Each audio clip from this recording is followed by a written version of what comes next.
previamente, debe prepararse previamente. Por ejemplo, a nosotros ahora mismo, para preparar la guía instruccional de una asignatura, lo mínimo que nos toma son 3 meses.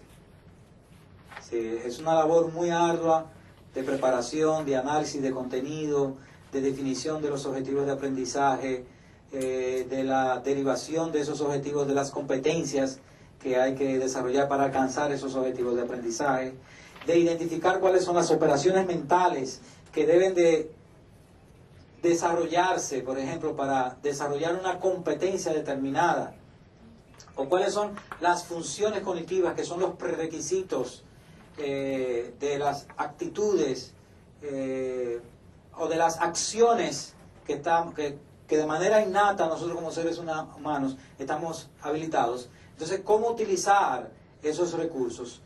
Montar todo eso, evidentemente, es todo un sistema, y creo que desde el punto de vista de lo que es la visión de esta corriente, ayudó mucho a hacer esa organización y esa estructuración. Ahí básicamente lo que ellos hicieron fue que se basaron en el concepto de la división del trabajo. Por un lado, la mecanización, la producción en masa, la estandarización de los procesos.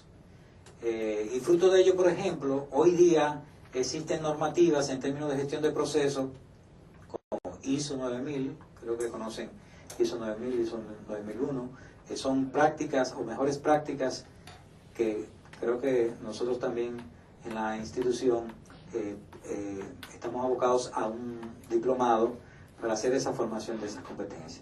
Y de igual manera, en términos de servicio al cliente o servicio al usuario, están normativas como la ITIL, en términos de prestación de servicio para los centros de contacto, los centros de ayuda. Entonces, en resumidas cuentas, toda esa visión industrializada organizó y expandió los recursos de la educación. Por último, la tercera ola, hasta ahora vamos a ver solamente esta etapa, es conocida como la era de las tecnologías de la información, de las TICs. Todo lo que tenía que ver con la interacción y la comunicación. Aquí lo importante es que quien enseña no es el docente. Quien enseña es la institución. El docente es parte del equipo de la institución. Como les decía anteriormente, ya la carga no recae solamente del docente. Hay un docente que imparte los contenidos. Hay un docente tutor que da seguimiento al aprendizaje del estudiante. Hay tutores que también dan seguimiento a esos estudiantes. Entonces, es toda la conformación de un equipo. No recae la responsabilidad solamente del lado del docente. Aquí yo creo que el aspecto y el valor de esta corriente es que es cuando se comienza a hacer por primera vez el diseño instruccional, que es diferente al diseño didáctico. Porque, por ejemplo, quizás ustedes han visto las guías didácticas de otras instituciones, creo que aquí también habían algunas guías didácticas. Las guías didácticas básicamente se centran en realizar una serie de actividades para que el estudiante demuestre que adquirió conocimiento. Pero a diferencia, la guía instruccional no es un sustituto del docente, pero lo dirige. ¿Por qué? Porque desarrolla los contenidos, define las reglas generales, los principios,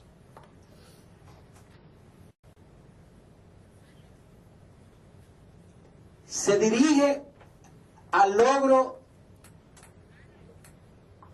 de las competencias, no al objetivo, porque el objetivo en una asignatura o en cualquier contenido que podamos impartir, el objetivo es lo que el profesor, el docente,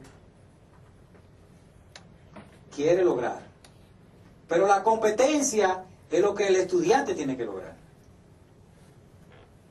Entonces nosotros tenemos que habilitarlo en términos de la competencia. ¿Por qué? Porque no me interesa de que tú te memorices un contenido. No, me interesa que tú domines ese conocimiento.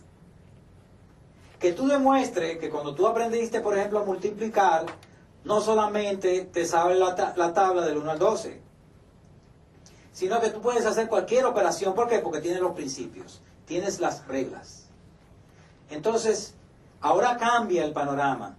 En el diseño instruccional, usted va llevando paso a paso al estudiante y va reutilizando el conocimiento adquirido.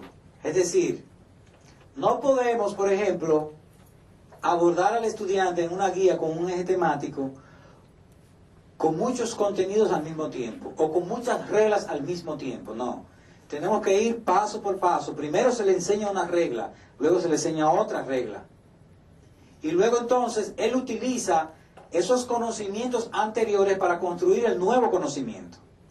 Cuando usted elabora una guía que no toma esos principios, entonces sigue el problema de que en la mente del estudiante hay una sopa de conocimientos que él no sabe cómo interrelacionarlos.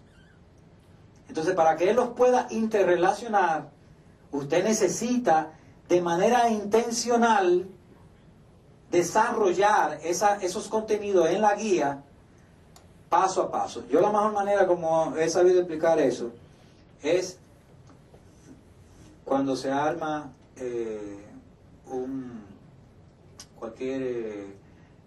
los Legos. ¿Conocen los Legos?